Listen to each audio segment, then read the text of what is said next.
Dags att sjunka ner i salongen. Här är Nils Petter Sundgren och filmkrönikan.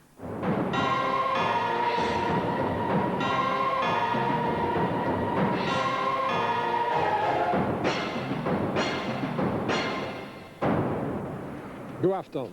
Här står jag framför gamla biografen Olympia som just återinvigs.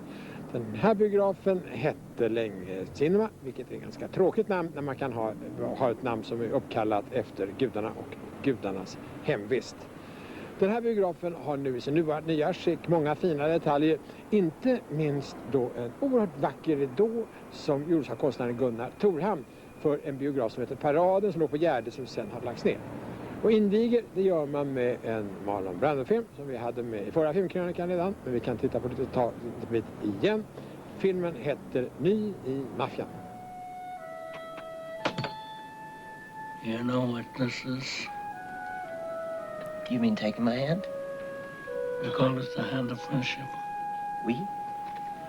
Hawk, you don't know what this is, the hand of friendship from my Uncle Carmine. I want you to take this opportunity. Totally legitimate work for $1,000 a week. And I know that you're not going to disappoint me. Oh, I don't see how I could say no.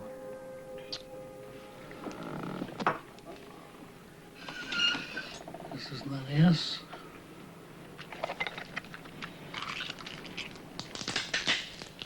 I want to hear yes. Och så här ser Olympias salong ut. Den är omsorgsfullt renoverad med Thorhamns vackra ridå som främsta sevärdhet. Och utanför så spelar strålkastare och ljusspel över publiken som långsamt samlas.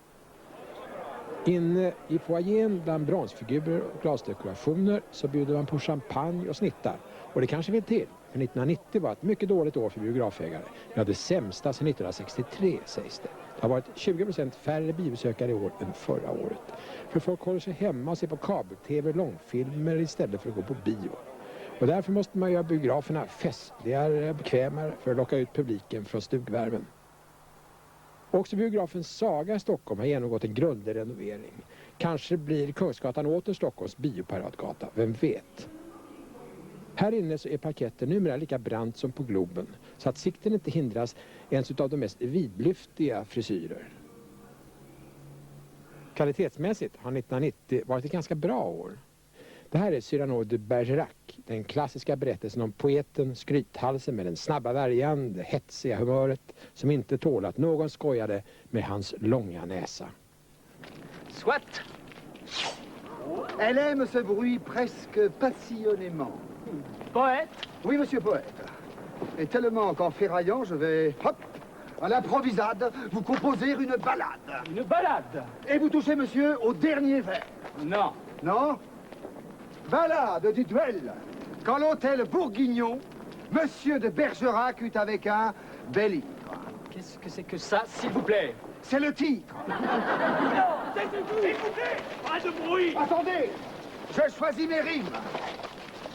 Là, j'y suis. Je jette avec grâce mon feutre. Je fais lentement l'abandon du grand manteau qui me calfeutre. Et je tire mon espadon. Élégant comme Céladon, agile comme Scaramouche.